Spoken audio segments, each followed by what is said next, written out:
This video is made for adult collectors because my headphones are on wrong and they're making my hair look stupid.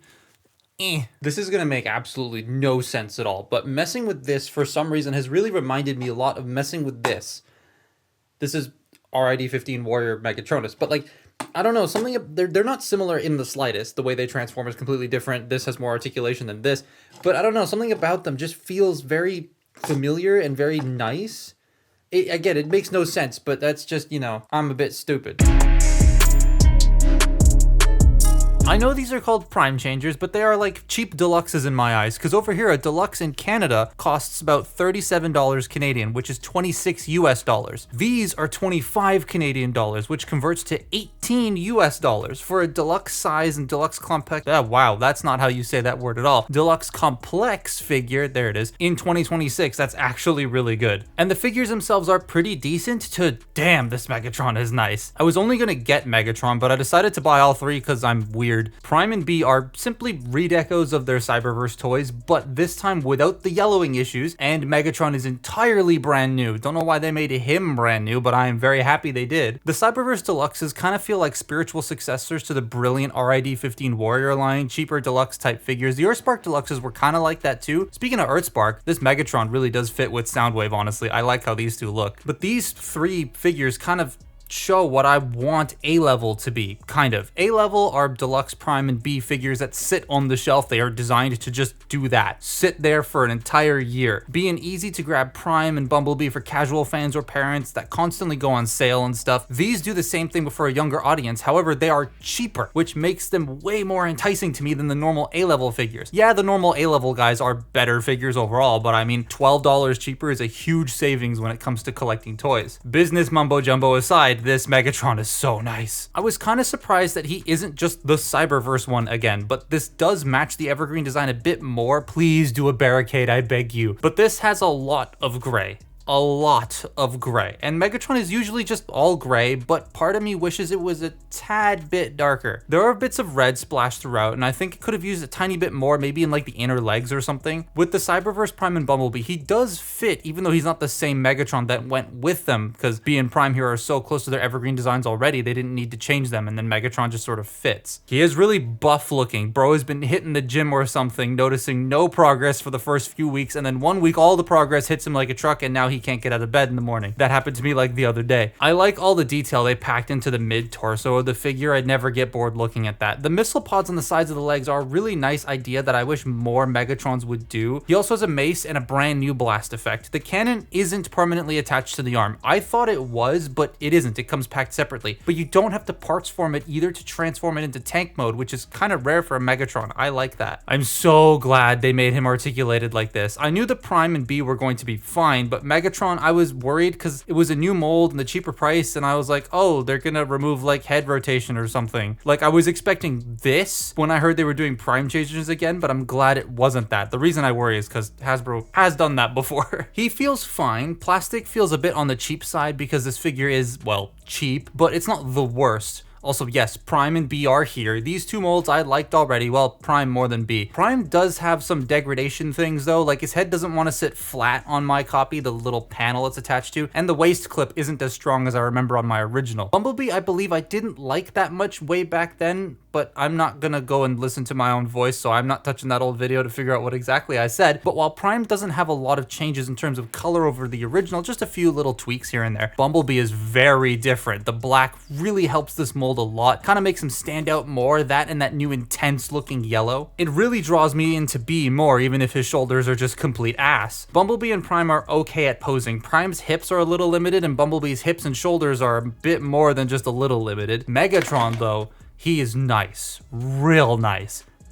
That didn't work. His head can swivel. That's like my only complaint articulation wise. I wish it was a ball joint. There are no ball joints on this thing at all. His shoulders can spin all the way around. They are ever so slightly like on a strange angle just because of how they're built, but they can also go in and out. He does have biceps and a slightly under 90-degree bend at the elbow. I wasn't expecting wrist swivels. I was expecting them to be static because of the box they sit in, but nope, he has wrist rotation. He also has a waist joint. The hips are universal. I was expecting them to be ball joints, but nope, they're universal and they can go literally anywhere you want. He does have thigh rotation. Now the knees, they bend fine, they bend 90 degrees, but they are pretty high up on the leg, so they don't raise the leg as high as I would like it to go. And the feet can go forward and back a little bit, and they can tilt. The feet do look strange though, but he is very articulated for a cheap deluxe type toy. I was expecting something on par with the Bumblebee in Prime, but no, he's actually a lot more manageable. His instructions kinda suck though. They make certain steps look like they should be more steps that are necessary, but the transformation itself is actually sick as hell. It kind of reminds me of like the old classics Deluxe Megatron. It kind of follows a much more simplified version of like the 86 Megatron transformation, which I forgot to show them next to each other, but here they are. There you go. There's your comparison with these two.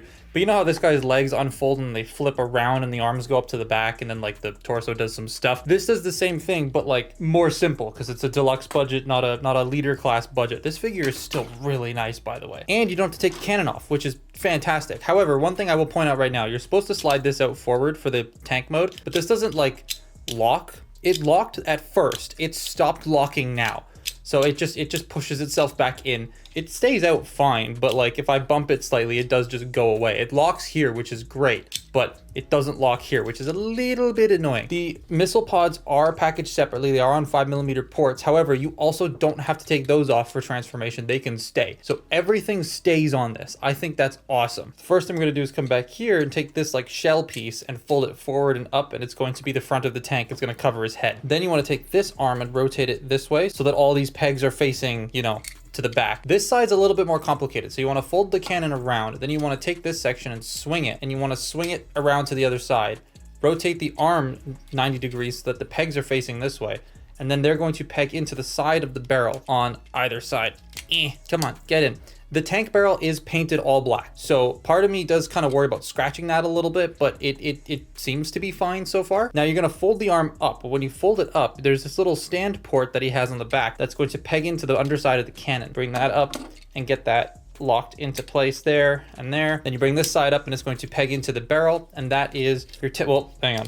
There you go. That's your tank turret all done. Now the legs, you want to rotate them at the thigh swivel 180 degrees. Then you want to take the feet and straighten them out. Now, one thing I did notice, I saw someone point this out on Instagram. I can't remember who it was, but you see how this piece is like pushed all the way in and this isn't? My copy's not the only one that's like that. I don't know exactly what the difference is. There's different molding in there and I don't know why, but it doesn't get in the way of anything. It's just weird. You take the back section here and you bring this out, and while you're bringing this out, you fold the foot up and in so that you can straighten this section out here, and you fold that panel down. So again, you bring this side out, you fold the foot up and in, and then fold this section down.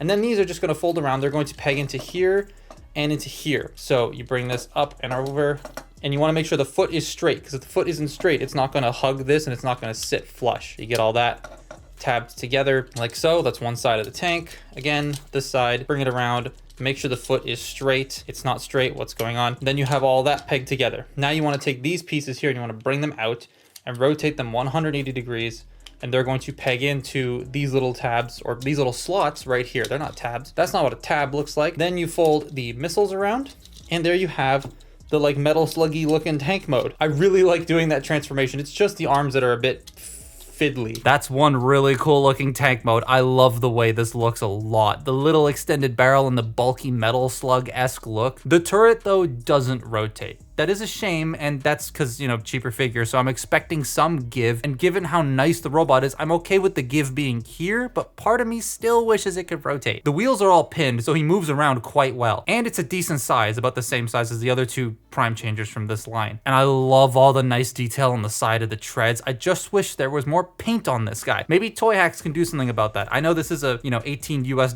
figure, so like there's not gonna be a ton of paint, but I wish there was a little bit more. The storage of the accessories is stupid. It's stupid. Not just because, you know, typical Transformer plug the mace onto the side, but the blast effect only stores at the back of the barrel, not the front, which is really weird. However, you can just pull the turret back and then it works. Problem solved. I've discovered, get out of here. I've discovered a missile firing gimmick. When you push this forward, boom, it fires the blast effect out. That's completely unintentional, but that's kind of funny. The missiles on the side do add a pop of color, but they feel slightly out of place because they are the only pop of color on this entire alt mode other than black and gray. And Prime and B are here, they look neat, but this Megatron, it's so good. I wasn't expecting to like this much. Like, I got it out of the box, I'm like, okay, whatever, and then I messed with it, I'm like, wow, okay. If you had to get just one of these and you want a cheap Megatron, this is fantastic for that. Yeah, it's not gonna beat some other deluxe type figures out there, but because of how much this costs, it makes him way more appealing. I definitely recommend it. But that's been my look at Prime Changers Megatron, and then Optimus and B are also here. Follow me on Twitter and Instagram, and I'll see you next time. Bye-bye.